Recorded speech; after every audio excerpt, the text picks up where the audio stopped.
There's heartache you're carrying right now that you don't talk about at social gatherings.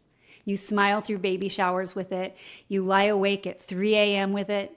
You've gotten really good at holding it together in public and then falling apart in private.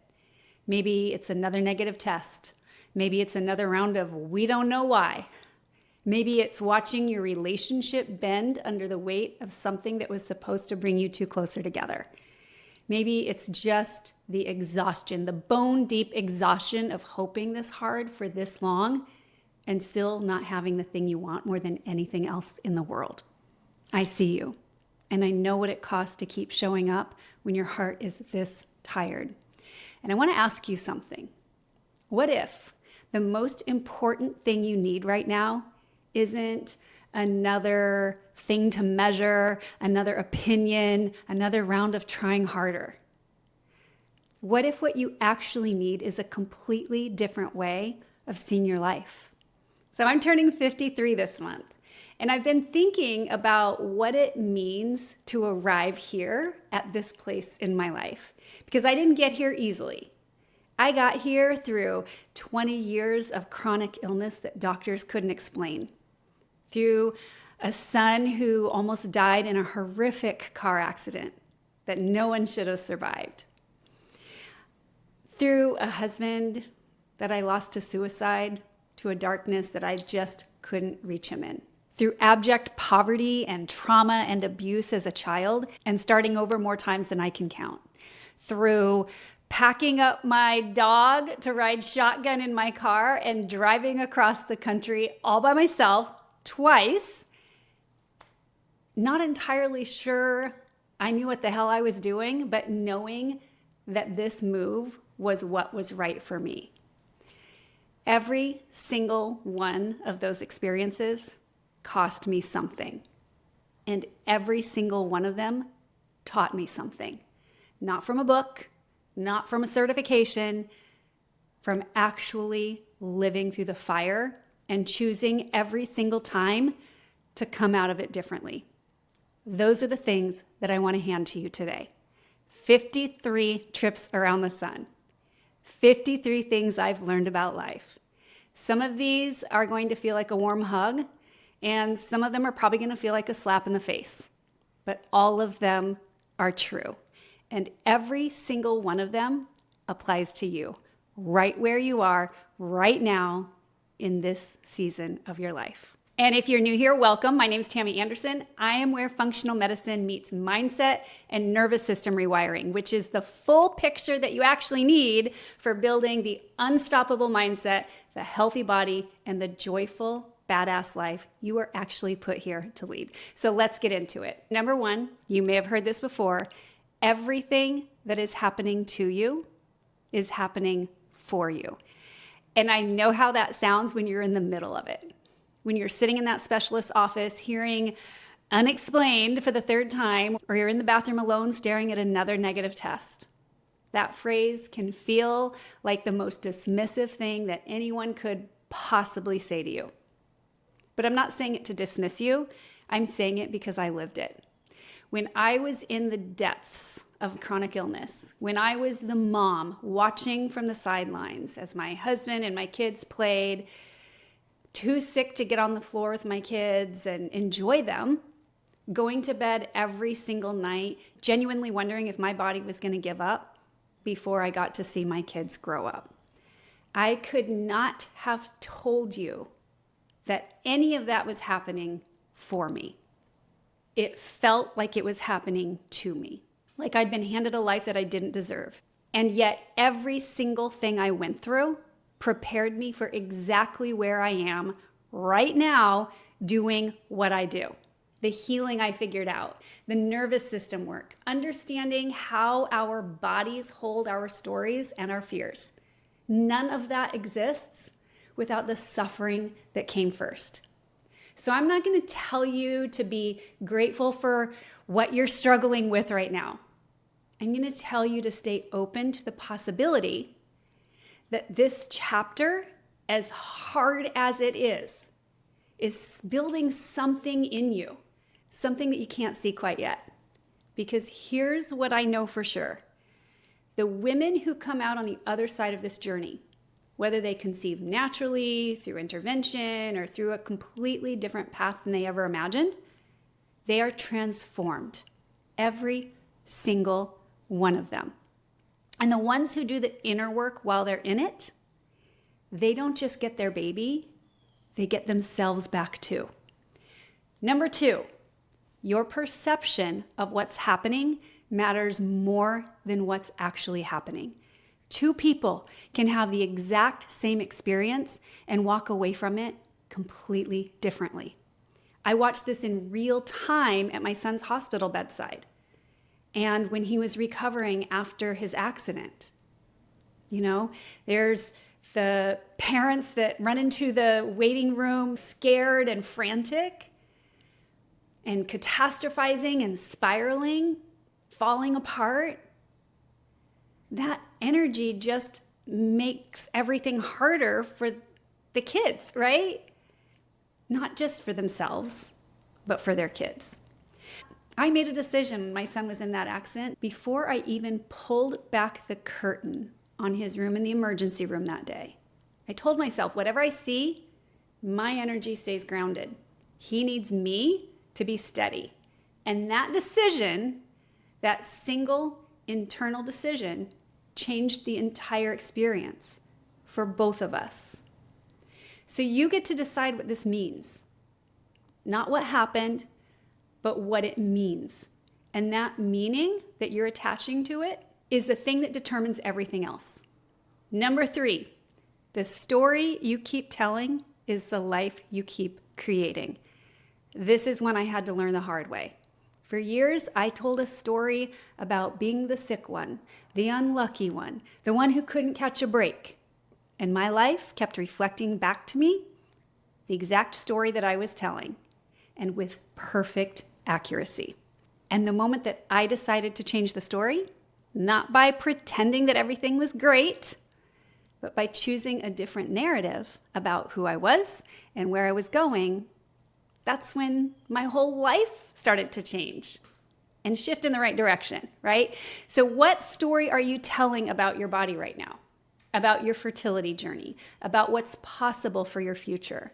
Because that story isn't just in your head, it's in your nervous system. It's in your hormones. It's in every cell of your body. Your body is not broken. It's just responding perfectly to the story it's been given.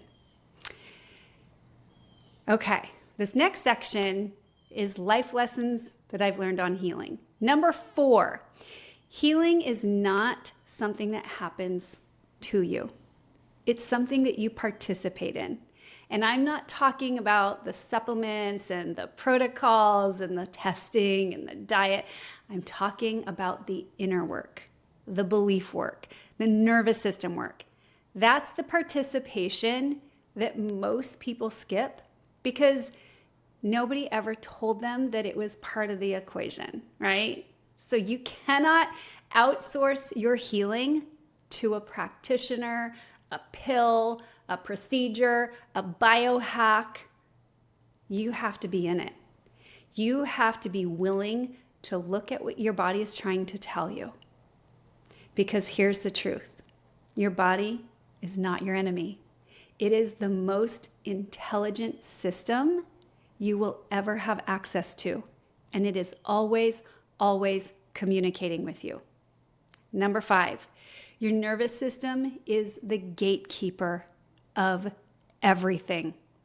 Everything. Your hormones, your digestion, your immune function, your ability to conceive, your ability to carry, your ability to feel safe in the world and safe enough in your own body to let life in. A nervous system that's stuck in survival mode cannot create life. It's not designed to. So when your body believes it's in danger, even if that danger is just the chronic low-grade stress of monitoring and tracking every single symptom, every cycle, and waiting for another disappointment, it pulls resources away from reproduction. That's not a flaw. That's biology doing exactly what it's supposed to do. Safety isn't just a feeling. It's a physiological state. And creating that state, that's the work. Number 6, you cannot bully your body into submission. Lord knows I tried that one. So for years, I pushed harder, I tracked more, I controlled everything I could get my hands on. And I just kept getting sicker. The harder you push, the more your body resists. Not because it's working against you, but because force sends a signal of threat, and threat shuts everything down. Healing happens in the state of surrender. And that doesn't mean giving up. Surrender. There's a massive difference. Giving up says I quit, right? And surrender says I trust. And trust is where the magic lives. Number 7, the right people, the right information, and the right resources don't show up for you until your nervous system feels safe enough to receive them. I know that this one's going to land differently for different people, but I have watched this happen so many times in my own life and in the lives of my clients and family members and friends. You know, the thing that they needed was always there right in front of their noses, the practitioner, the protocol, the insight, the shift, whatever it might be. But they couldn't see it because their system was in threat mode. And the moment they just relaxed their grip, got themselves out of survival, and just started feeling even a little bit safer, it all started just appearing, poof, like out of nowhere. So you're not missing the answer. You're not unable to receive it, but your nervous system is locked down. Your brain is literally filtering it out. And this might sound a little woo-woo, but it's actually not. It's neuroscience. Your reticular activating system is only finding evidence for what you're focused on. Change your focus, change what you find. Hey, a quick pause from the episode. I want to speak directly to something for just a second. If you're on your fertility journey right now, if you're trying to conceive, if you've been trying for a while, if you're exhausted and frustrated and your heart hurts in a way that's really hard to explain to people who haven't been there, I want to ask you something. How much of your day is spent focused on what's not working? The negative tests, the failed cycles, the unexplained, the pregnant friends, the baby showers you smile through, the conversations with your partner that start with, what if we never? I'm not asking that to make you feel bad. I'm asking because I want you to see something. Every time you rehearse what's wrong, what's missing, what's not happening, your nervous system hears that as a threat signal. And a body in a state of threat is a body that's working against the very thing you're trying to create. So you can't grow a baby in a body that doesn't feel safe. And one of the fastest ways to start creating safety, like real biological nervous system safety, is to interrupt the pattern of complaint. And it's not to bypass your pain, not to pretend it doesn't hurt, but to stop feeding the signal of danger all day long. And that's why I created the 2-week complaining detox challenge. It's a simple, super powerful reset that helps you catch the thought patterns that are keeping your nervous system in survival mode in real time so that you can start interrupting them. So it's not about being just fake positive. It's about creating safety. And your body desperately wants to feel safe. And if this sounds compelling, the link's in the description down below. Go check it out. All right, let's get back to the episode. Number 8, the relationship you have with yourself sets the ceiling for every other relationship in your life. Every single one. Your relationship with your partner, with your body, with the baby you're hoping to bring into this world, with the parents you're becoming together. You cannot receive love you don't believe you deserve. You cannot trust a body that you're at war with. You cannot show up as the partner or the parent you want to be if you're running on empty and have been for years. This is not selfish. This is foundational. And it's the thing I see couples on the fertility journey skip most often because they're so focused on the destination that they stop investing in themselves and each other along the way. Number 9, your partner is not your enemy. even when it feels that way. The fertility journey puts a really specific kind of pressure on a relationship that most couples aren't prepared for, right? Sex becomes scheduled, boring. It's supposed to be fun. Hope becomes fragile. Grief gets complicated. And two people who love each other deeply can start to feel like strangers, right? Or worse, like adversaries under the weight of all of it. So here's what I want you to know. He's scared too. He just shows it differently. And you need things from this journey that he might not fully understand yet. So the couples who come out of this, whether they conceive or not, stronger and more connected than they were when they went in, are the ones who decided to do this together, not just biologically, but emotionally and spiritually as a team. So you're building a family. That starts now with how you treat each other in the hardest moments of this. Number 10, be honest, even when it's uncomfortable. My life changed the day a friend looked me in the eye and told me that I was the angriest, most negative person she'd ever met in her life. That was in my 20s. I cried for 3 days straight. And then I had to look in the mirror. And I realized that she had given me one of the kindest gifts that anyone had ever given me in my life. Because she told me the truth when everyone else was just walking away. Honesty's love. Real honesty. Not cruelty dressed up as feedback, but the kind of truth-telling that says, I see you and I want more for you than this. Be that person for yourself and be that person for your partner. Number 11, the people who stay in your life through the hardest seasons are your people. Protect those relationships. When my son was in the hospital, when my husband died, when I packed everything I owned into a car and drove across the country alone, the people who showed up, not with, perfect words, but just with their presence, checking in on me when I got quiet for a while, those are the ones who matter. I know who my people are, and I don't take them for granted. So you're going to find out who your people are on this journey too. Let them in. Nurture those relationships. Keep them there. Number 12, you are worthy. Full stop. Not because of what you've achieved and not because of what you've produced or what you've overcome, just because you exist. I grew up being told that I wasn't smart enough, wasn't good enough, wasn't the kind of person to want certain things for herself. And I carried that for decades into my health, into my relationships, into my business, into every room I walked into. The belief that you are not worthy of your baby, of your healing, of the life you want for yourself, of the things you want for yourself, is one of the most dangerous beliefs a human being can carry because your nervous system organizes around that belief.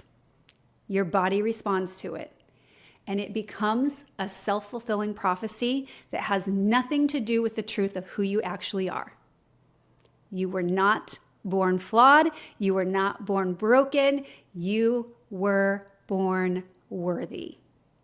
Everything else is just programming. And programming can be changed if you're intentional about it. Number 13, your past does not determine your future, but it does influence it until you decide it won't. I grew up in rural Idaho in absolute abject poverty with a mentally ill mother who abandoned my siblings and I in the middle of the night when I was 10 years old, and an alcoholic father who showed up just long enough to remind us he wasn't really there. I was the dirty, weird kid at school, the one who nobody wanted to sit next to. And I am the first college graduate in my family. I built a career, I built a business, I rebuilt my life from scratch more than once. Not because I had advantages, but because at some point I decided that my past was going to be my fuel, not the ceiling of what I was capable of. So what has happened to you in your life has shaped you, but it does not have to define you. Number 14, who you are being matters more than what you are doing. And this is the one that changes everything when it finally really clicks. So you can do all the right things, the right supplements, the right diet, the biohacks, the lifestyle changes, the consistent bedtime, right? The mindset work, and still not get the results you want. Because doing and being are not the same thing. Being is the internal state that you're operating from. And if you're doing everything right from a place of fear and panic and desperation and white knuckling control of everything, your body knows. You can't trick your body.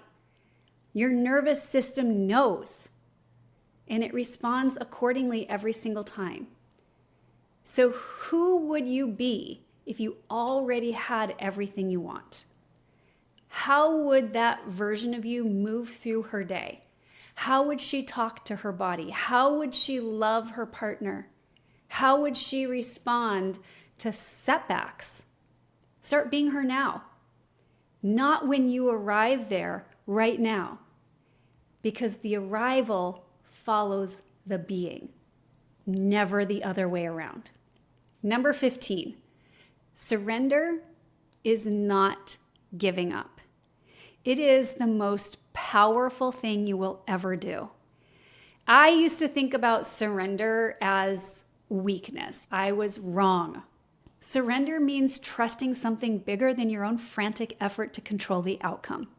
It means loosening the grip long enough for things to actually move. I've never really been a religious person. I consider myself more spiritual than religious. But the Bible's a history book that has a lot of golden nuggets, and there's a lot to learn from it, and I've been studying it recently. Proverbs 3:5 says, "Trust in the Lord with all your heart and lean not on your own understanding." I found my way to faith, not religious faith, but just faith in something bigger than myself, through desperation and then through evidence. Because every time I have truly just let go and released my life to God, like truly said, I don't know how, but I trust that this is working. Things have shifted for me every single time. And I'm not just talking about faith in a religious sense, I'm talking about faith in your body's intelligence, faith in the process, faith in your own capacity to handle whatever shitstorm is coming at you next. Number 16, timing is not punishment. This one I know might be hard to swallow. I know it. Because when you're in the wanting and the waiting, when month after month after month passes and nothing changes, it can feel like the entire universe is withholding something that you deserve, right? Like you're being punished or, overlooked or forgotten. You're not. Neville Goddard said that the feeling of the wish fulfilled is the bridge into the experience of having it, the feeling of the wish fulfilled. So the work isn't to force the timing. The work is to live in the feeling of the life that you're moving toward, as though it's already here. Because it is. Just not in the current, 3D reality. More in that quantum space. And that quantum space is where you can't see it yet. Yet is the key word. So your current reality is really just old news. It's a reflection of your past thoughts, your past behaviors, your past state, and it's not a verdict on your future. Number 17, what you focus on grows, always. This is not a metaphor, this is biology. Your brain's reticular activating system is constantly scanning and filtering out your reality based on whatever it is you're focused on. Focused on what's wrong? It's going to find more evidence of what's wrong. Focused on what's possible, what's working, what's still here to be grateful for, it's going to start finding evidence of that instead. So a woman who's on her fertility journey and spends her days tracking every single symptom and analyzing her body, every twinge, comparing her story to everyone else's, and rehearsing worst case scenarios in her mind, her nervous system's in a completely different physiological state than the woman who decides she's just going to find something to be grateful for today, something to love about her life right now, about her body right now, something to look forward to today. Same circumstances, completely different internal environment. And the internal environment is everything. Number 18, gratitude before the outcome is not naivety. It's strategy. So I started a gratitude journal at the lowest point in my life. And the funny thing is, I hid it from my husband when I started because it felt so woo-woo. And I thought that he was going to think it was ridiculous woo-woo. So, I wrote things like, I'm grateful for my blanket because that was genuinely all I could find. And, there's nothing wrong with being grateful for blankets. Blankets are great. But it felt fake. And then something happened the more I did this practice. It happened slowly over time. But my nervous system started to exhale a little bit when I started focusing on things that I already had in my life that I had a lot of reason to be grateful for. And things that had been stuck for years started to move. My relationship improved. It's when I started getting all the answers to solving my health issues. So gratitude doesn't mean pretending that everything's okay when it's not. It means finding the evidence that you are still here and still alive and still loved and still capable. And that evidence, even when it's small, tells your nervous system that you're safe. And a safe nervous system is a healing nervous system. So start now, finding things every single day that you can be truly grateful for. And not just say it or write it on paper, but feel it in your bones. And you don't have to wait until you get the positive test, not when things are improved, whatever might be going on for you right now. Right now. Number 19, the fear of staying the same will always outrun the fear of change if you let it. I left an 18-year teaching career with no plan. Just dived off the deep end and decided to build my parachute on the way down. But I had a knowing, right? I moved across the country all by myself. I'm talking coast to coast, from New Hampshire to San Diego. And then I moved again from San Diego to Florida. And every single time, the thing that got me out of the car and into the new life was not the absence of fear. It was deciding that the regret of not trying, of not going after what my intuition was telling me I needed to go after, was way worse and way scarier than the risk of trying and failing. Because you can't get where you want in life if you don't take risks. Failure is always going to happen. It's what you do on the other side of that. So what would you regret more? That you tried everything, including the inner work, and it didn't happen the way you planned? Or that you never let yourself fully believe that it was possible in the first place? Number 20, you don't need to know the how. You just need to say yes to the what. When I made a promise to God or universe in the middle of my chronic illness that I would use my healing to help other people, I had absolutely no freaking idea what that would look like. Zero. I just said yes to the direction, and the path appeared. And it's not always been a smooth path. It's been pretty frickin' bumpy, to be honest with you. But I keep moving. I take every bump in the road as a lesson. You don't need to have every answer before you take the first step. You just need to be willing to step. Number 21, discomfort is not a sign that you're doing it wrong. It's a sign that you are growing. The nervous system doesn't like change, even good change, even the change you've been praying for, because change is unknown, and unknown can feel like danger to a system wired for survival. So when the inner work gets uncomfortable, when the old patterns start to resurface, when the fear shows up louder than usual, that's not a red flag. That's actually a sign that the work is working, right? That it's landing. So stay with it. Number 22, your body's not broken. It's communicating. Every symptom, every irregular cycle, every unexplained result, every time your body does something that confuses or frightens you, it's not malfunctioning. It's speaking to you. And the question is not just, what supplement's going to make it stop, but what is my body trying to tell me through this? I spent 20 years trying to silence my body's symptoms, right? Lots of medications, surgeries, all the stuff.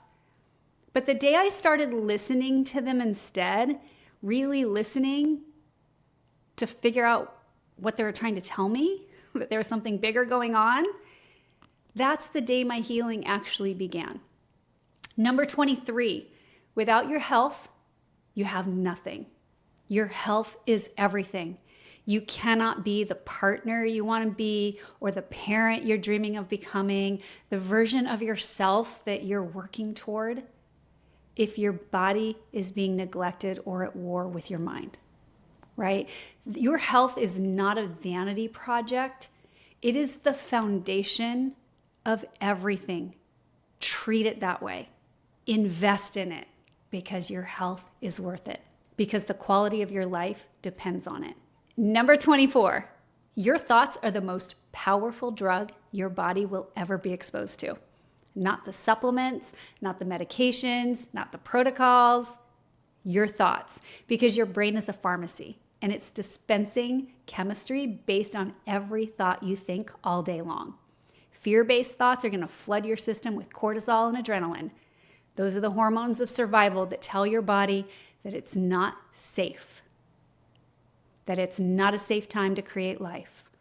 Love-based thoughts, gratitude-based thoughts, safety-based thoughts, they flood your system with the chemistry of healing, of openness, of possibility.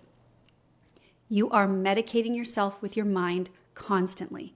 And the question you need to ask yourself is, what am I prescribing? Number 25, muscle is medicine. Move your body like you love it. Muscle truly is the tissue of longevity. Spend time building it. As women, we need muscle.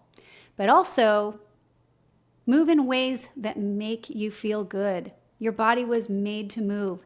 Spend some time dancing because it's joyful. Lift heavy weight because it makes you strong. Spend time walking in nature because it heals in a way that you can't get inside the four walls and artificial lighting of a gym. Move from a place of love, not from fear and not from punishment. All right, this next section is on wisdom and learning. Number 26, experience is the tuition, wisdom is the degree. Make sure you collect it. The hard things that you have been through are not just scars. They are credentials. Every difficult experience, if you let it, teaches you something about yourself, about your life, about what you're made of. The question is whether you extract the wisdom or just choose to carry the wound. Number 27, the quality of your questions is going to determine the quality of your life. When I was at my sickest and my most stuck, I was asking really terrible questions. Why is this happening to me? Why can't I get better? What's wrong with me? Do I just have shitty genetics, right? Those questions produce terrible answers because your brain's always going to find an answer to whatever you ask it, right? So the day I started asking more intelligent questions like, what is this trying to teach me?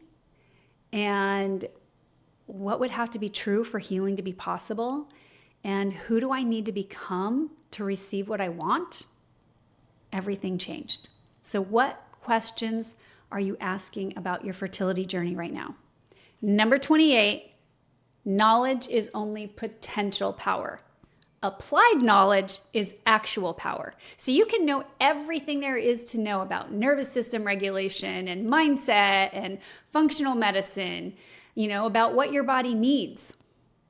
But if you don't apply those things consistently in the moments when it's actually hard and when you don't feel like it, when life's being difficult, because there's always going to be things in life that come up that are difficult. We didn't come into this world with the promise that everything is going to be easy all the time. If you're not applying it, it means nothing. So this isn't about knowing more. It's about doing what you already know, practicing consistently. Number 29, this one might feel like a slap in the face, but sometimes we got to look in the mirror. You are always the common denominator. This is the one that set me free and completely infuriated me and turned me upside down all at the same time. So when my best friend told me that I was the angriest, most negative person she'd ever met, my first reaction, honestly, was really defensive. She doesn't understand me. She doesn't know what I've been through.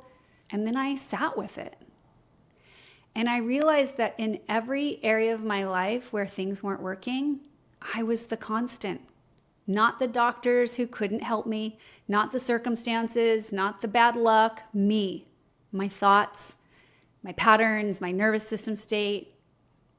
And that's not a blame statement, it's a power statement. Because if I'm the common denominator, I'm also the solution. Think about it. Number 30, awareness is the beginning of everything.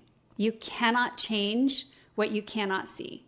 And most of us are running the same patterns on repeat, day after day, week after week, right? Completely unaware that we're doing it. The thought loops, the emotional responses, the survival mode reactions that just, they really feel so normal when we don't register them as reactions anymore. Awareness doesn't fix anything all by itself, but without awareness, nothing can be fixed. Right? You have to have the awareness and then take the action too. Number 31, happiness is a decision, not a destination. It's a choice that you get to make every single day when you open your eyes and take a breath into your lungs. So I made the decision that happiness was going to be my set point, not my reward for things going right, my set point. And some days that decision was the only thing that got me out of bed. So you don't have to wait for that positive test result to be happy. You don't have to put your joy on hold until you arrive at the life you want. Because the version of you who finally has everything she wants, she's happy right now, right? So start practicing that now. Number 32. Joy is one of the most magnetic qualities a human being can have.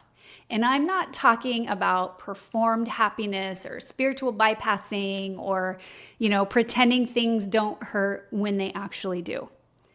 I'm talking about living from a place of genuine joy, the kind that lives in your body when you let yourself laugh, when you let yourself dance, when you feel delight in something small, like a butterfly on a flower.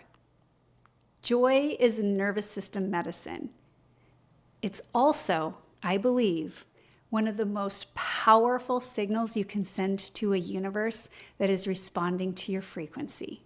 Joy says, I'm safe, I'm alive, I'm open, I'm ready. Ask yourself, what brings me joy right now, today, in this season? Don't postpone it. It's not frivolous. It's essential. Number 33, experiences matter more than things. I've rebuilt my life from scratch multiple times. I've had more and I've had less. And the things that have stayed with me, the things that actually enriched my life, aren't the things, the possessions. They're the moments, the people, the feelings I can still feel in my body when I close my eyes and remember those experiences, right? What experiences are you giving yourself right now? Not when you're pregnant, not when your baby arrives, right now. Number 34, go after what lights your soul on fire. Not what's safe, not what makes sense on paper or in your logical mind, right? Not what other people think you should want. You're not living this life for other people, you're living it for you. What lights you up from the inside? What makes you feel most alive? Remember, I left a career of 18 years to pursue something I couldn't fully explain yet. I was freaking terrified. I was also, for the first time in a really long time, truly alive. Those two things are not opposites. Oftentimes they're the same thing. Number 35, your energy is currency. Protect it. You have a finite amount of energy each day.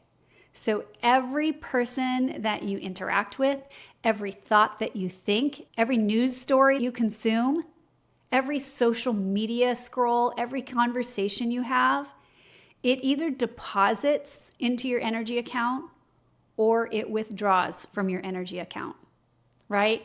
And on a fertility journey especially, you cannot afford to be leaking energy into places that don't serve your healing.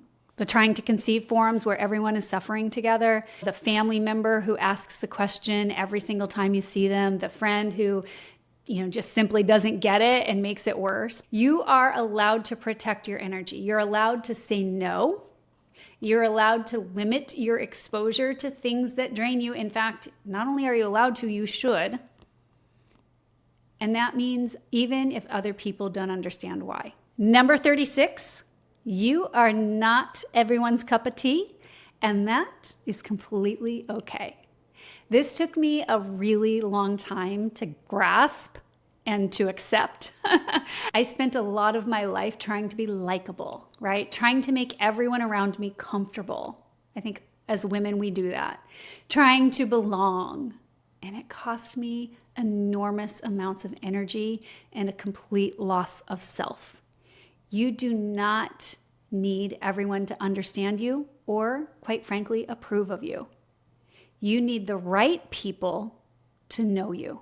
And the right people will find you when you stop contorting yourself to be palatable to everyone else.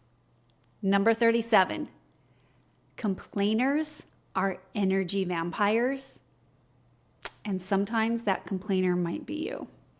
I say this with so much love because I used to be her, the woman who sucked the air out of every room I walked into, the one people started to avoid.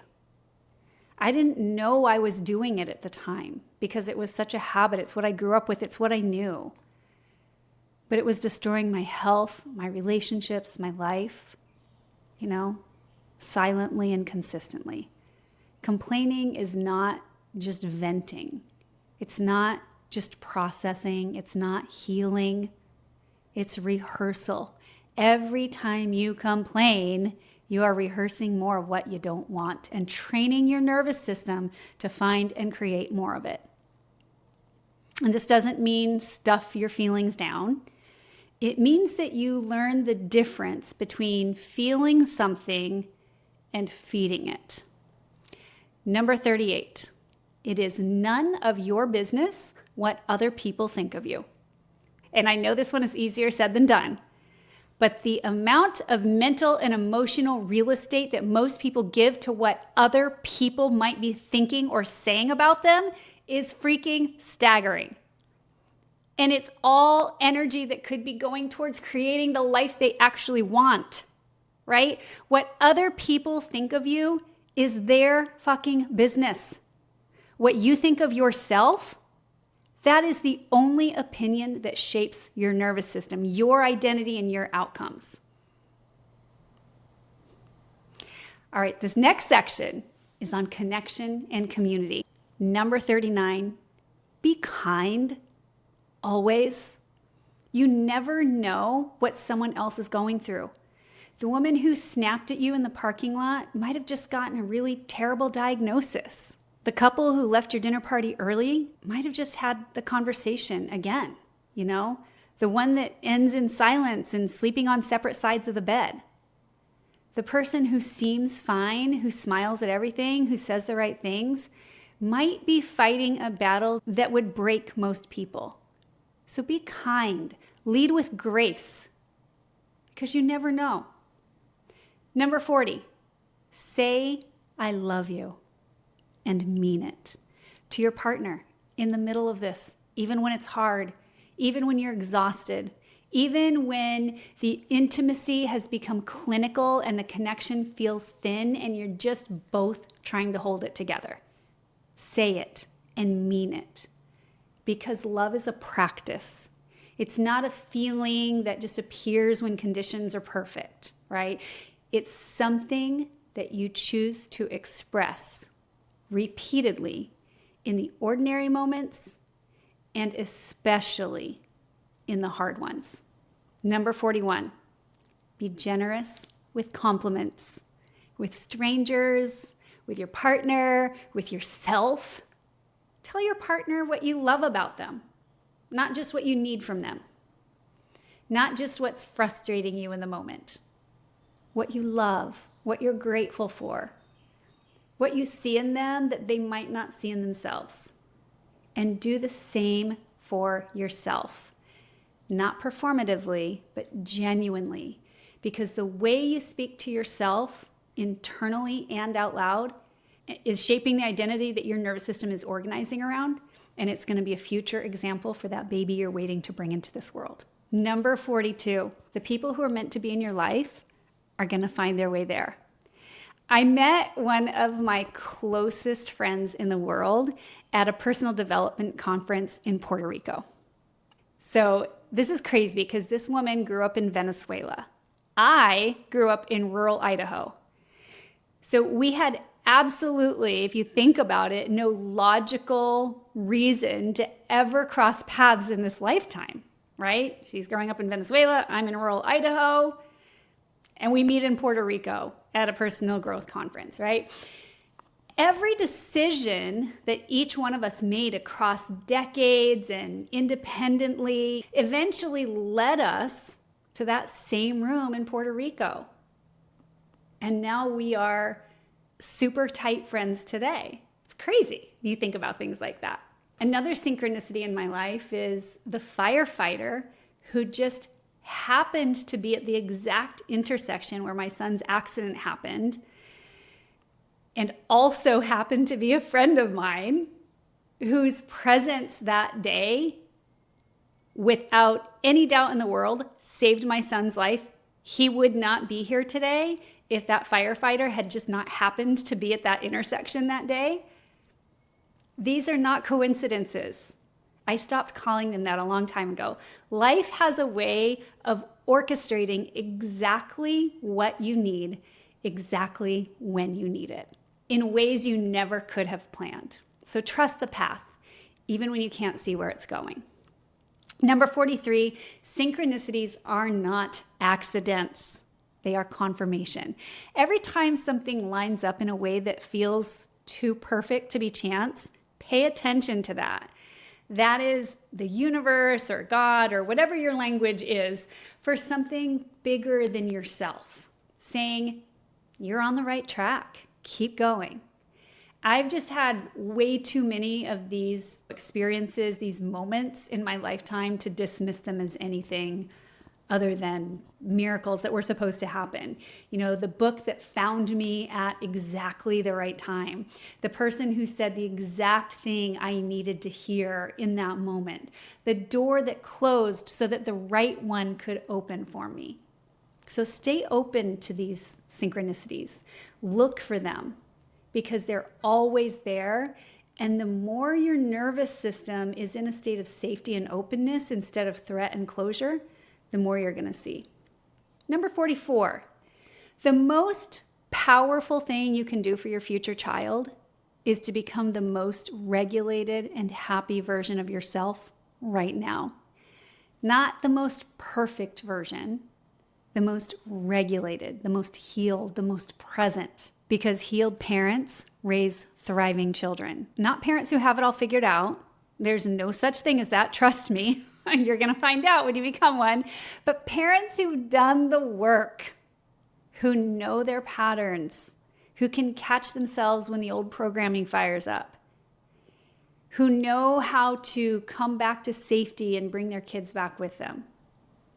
The work that you're doing right now on your nervous system, your beliefs, your healing, it's not just for you. It's for the child you are building a life for. It is the most profound gift you could possibly ever give them before they even arrive. Number 45, you will make mistakes as a parent. Lots of them. Plan for it and repair it when it happens. I made so many mistakes as a parent. I was like the grand champion, I think. I was sick and exhausted and operating from survival for so much of my kids' early years.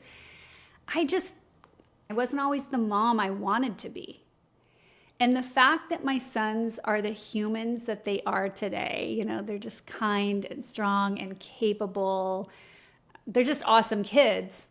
It's a testament to resilience and also to the power of repair. I repaired to the best that I could of what I didn't do well when they were smaller. So you don't have to do this perfectly. You don't have to be perfect as a parent. You won't be. You're going to make mistakes. But you do need to be present, honest. And you need to be willing to say, I got that wrong. And I love you and I'm really sorry. The repair is where the relationship actually lives. Number 46, change is the only guarantee in life. So stop fighting it. Everything changes. Bodies change, relationships change, careers change, plans change. The life you imagined is oftentimes going to look very different than the one you're actually living. And it's going to keep evolving in ways you can't predict. You can't wave a magic wand and orchestrate everything to work out exactly as you planned and control everything. The people who suffer most aren't the ones who face the most change. They're the ones who resist it the hardest. Flexibility is a survival skill. Adaptability is a freaking superpower. Number 47, pause before you speak. More than you think you need to. This one saved relationships for me. It saved situations I would have blown up. It saved words I could not take back. And before I had this figured out, it wrecked a lot of those things. The pause is everything. Just a breath. Just a moment of, is this what I actually want to say? Or is this my nervous system reacting? Number 48, your intuition is way smarter than your logic. Logic tells you what makes sense based on the information you have. Intuition has access to something else entirely. I have followed my intuition off cliffs and been held. I've ignored it and I've paid the price every single time. Learn to tell the difference between your intuition and your fear. Fear is loud and urgent and anxious, and intuition is just quiet moments of clarity. It doesn't yell, it whispers. So get quiet enough to hear your intuition. Number 49, rest is not laziness, it is medicine. We have been so conditioned to equate rest with weakness, with not doing enough, with falling behind. And our bodies are paying the price. Our nervous systems are paying the price. Your body heals in rest. Your hormones balance in rest. Your nervous system regulates in rest. Your detox system works in rest. Your relationship deepens in rest. Your creativity returns in rest. Rest isn't something you earn after you've done enough, right? It's part of the work, actually. Number 50, and this is how to be a human in the modern world advice. The sun is not your enemy. Stop treating it like it is. We lived outside in the sun for all of our evolution as humans on this planet. Go outside. I put this one in because I mean it literally, and I will die on this hill. Get outside every single day. Sunlight in your eyes and on your skin. Get rid of the sunglasses, bare feet on the earth if you can get there. Humans are not designed to live in hermetically sealed boxes, right? With artificial air and artificial light. We evolved outside. Our nervous systems need nature. Go get some. Number 51, think for your freaking self. Question everything you've been told about your body, about what's possible, about what health means, about how healing works, about what you're capable of. Your parents might have been wrong about some stuff. Just because they embedded a belief in you when you were 6 doesn't mean that's necessarily true. Maybe they never questioned. Your doctors might have been wrong. You know, they're working off of what they learned in their institution. The internet definitely has been wrong. You are a thinking, discerning human being with access to your own inner wisdom. Use it. Number 52, healed people heal people. You receiving your healing is not just for you. It ripples. It reaches your partner, your children, your grandchildren, your extended family, the women in your community who are watching how you move through this world and through hard things. Your healing matters beyond you. Healed, happy families is how we change the vibration of the entire world, and it starts with us. And finally, number 53, your body is not broken. It just isn't safe yet. This is the thing I want you to carry out of this episode as a biological nervous system, deeply personal truth. Safety is not something that your body is withholding from you. It is something we build together through the beliefs we hold, the thoughts we practice, the stories we tell, the state we live in most of the time. You are not broken. You have never been broken. And the life you are building, the family you are creating, the healing you are capable of, it's available to you. It always has been available to you.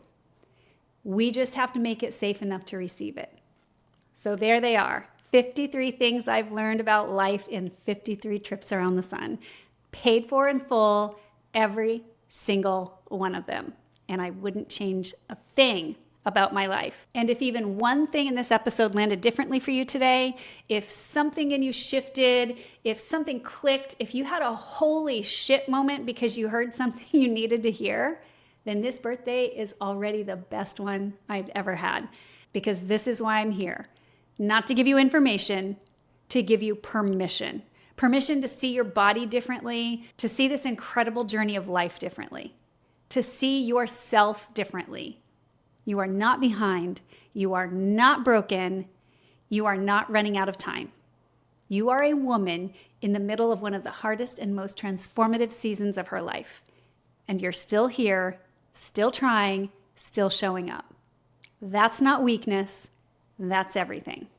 So if this episode resonated with you, please share it with your partner, with a friend who's in the middle of her own hard season, with anyone who needs to be reminded that their body isn't broken and their story is not over. If you're watching on YouTube, drop a comment and tell me which one of the 53 landed the hardest for you. I love reading your comments. I try to read every single one of them, and I love hearing from you. And if you're listening on Apple or Spotify, a review takes just a couple minutes, and it helps this message reach the women who need it the most. So if this message spoke something to you today, please take those 2 minutes. And I've got some resources to go deeper linked down below. The Complaining Detox Challenge is a great place to start if you're new here. It's powerful, and it will show you things about your own thought patterns that you absolutely cannot unsee.